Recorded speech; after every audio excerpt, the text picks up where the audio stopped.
Uptown Swing! Love you! Charleston, right?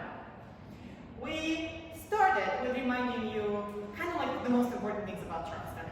Really, you can practice this and then like on different feet, however many times you want to repeat. Eights, fours, twos, whatever, that's what we did warm up. Because when you add kicks, that is very important. So this, yeah.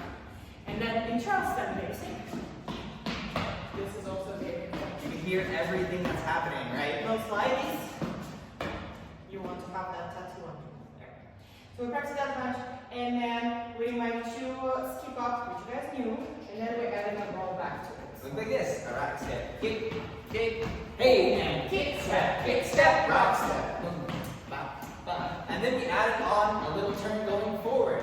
We got a rock step in, kick step, we catch in, kick away, hop, hop. We reminded you of these, and then we just close it up, but we'll add to that